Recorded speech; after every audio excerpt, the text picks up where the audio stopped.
et les pesticides. La Croix-en-Brie qui est là, Lumininelles-les-Ormeaux. Marie-Paul Duflot préside l'association Nature Environnement Seine-et-Marne. L'eau potable, elle en a fait son combat. Actuellement, il y a combien de communes qui ont de la restriction à la consommation sur l'eau potable? Bon, il y a environ une soixantaine. Bon, malheureusement, on a laissé la situation sans s'en préoccuper trop pendant de nombreuses années. Et puis, Mais ça fait beaucoup quand même. Hein. Ça fait pas mal, oui. Pas mal, surtout que j'ai l'impression que la plupart du temps, les habitants ne sont pas au courant. Nous allons contrôler 3 communes qui distribuent au moment du tournage une eau non conforme en nitrate ou en pesticides. Première mairie, Lumininelles-Ormeaux. Pour certains quartiers du village, le taux de pesticides dépasse 7 fois la norme. Première inspection, les panneaux d'affichage extérieur. UV de la réunion du conseil communautaire, bon, il n'y a rien. À l'intérieur, même constat. Bon, il y a quand même risque d'intoxication du monoxyde de carbone, ils sont conscients de ça. Par contre, l'eau potable, ça n'a pas l'air de faire partie des... Madame le maire, est-ce qu'elle est là Non, je ne suis pas disponible. Ah, c'est vous, madame. Un reportage sur l'eau et la manière dont les mairies communiquent sur la qualité de l'eau. Oui. Vous prenez un rendez-vous parce que moi, aujourd'hui, je n'ai pas le temps. D'accord, mais c'était juste pour savoir pourquoi ça n'était pas affiché alors que c'est une obligation des de mairies d'afficher. C'est affiché en principe dans les mairies. Bah oui. Donc voilà, c'est pas là aujourd'hui, c'est pas de chance. D'accord? C'est pas de chance. Mais Donc pour les aujourd'hui, citoyens, je n'ai c'est pas de chance. Oui, mais aujourd'hui, je n'ai pas le temps. sympathique. Ouais, très sympathique. Ce qui s'appelle se faire jeter. Deuxième commune, Gatun.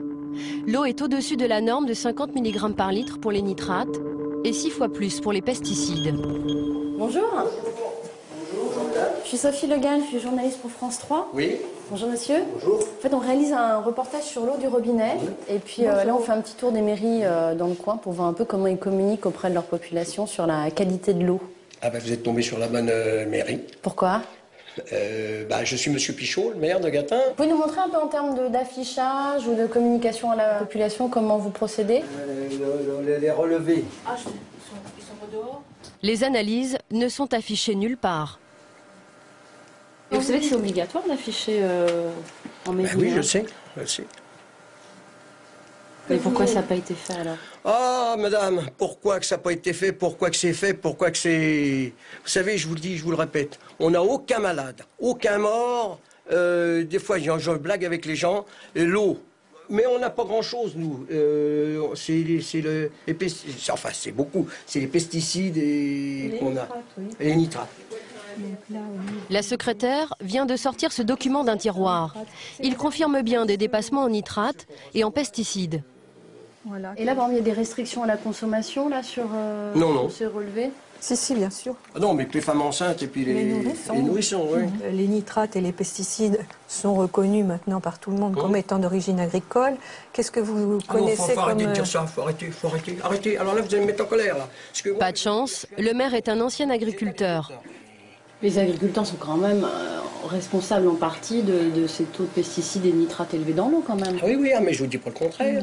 Je vous dis pas le contraire. Mais heureusement qu'il y en a quand même des agriculteurs parce qu'on travaille plus de faim. Dernière commune, Courpalais. Ici aussi, l'eau potable dépasse la limite en nitrate et 4 fois la norme pesticide. Devant le parvis de la mairie, surprise, une future maman embarque des bouteilles d'eau. Donc qu'est-ce que vous faites là en fait? C'est parce qu'en fait, comme je suis enceinte, je venais demander des aides et on m'a dit que j'avais le droit à des bouteilles d'eau. Une par jour en fait. Voilà. Tous les mois, les gens, alors on distribue de l'eau aux femmes enceintes et aux femmes enceintes. Donc à partir du 4e mois de grossesse jusqu'aux 10 kilos d'enfants. Mais monsieur le maire arrive. On a rentré beaucoup de masques, etc. Et on n'a pas de... Charles Saadia est maire depuis 2 ans. On n'avait pas de place, donc on a aménagé cet endroit pour... De mémoire d'élu, on s'est toujours soucié des femmes enceintes et des nourrissons. Son prédécesseur distribuait déjà des bouteilles d'eau. On rentre une palette chaque 15 jours à peu près. Donc ça fait, je vous dis, 300 €, c'est exactement 132 € la palette. Voilà, donc ça vous coûte combien par mois? 300 €, 260 € précisément. C'est pas, sur un budget communal, c'est quand même pas énorme. C'est pas énorme. Ça rassure beaucoup de gens et puis franchement, c'est pas un coût exorbitant, ça nous fait quoi, 3 000 € par an? Oui, il faut le faire. Oui, non, c'est même pas il faut le faire, c'est un devoir de solidarité, c'est un devoir... Oui, non, ça c'est pas des choses qui me gênent beaucoup, hein, franchement. En tout, sur les 5 communes testées lors du tournage, une seule informe sa population et protège les femmes enceintes et les nourrissons. Voilà. Au revoir, bonne continuation. Au revoir, monsieur. Au revoir.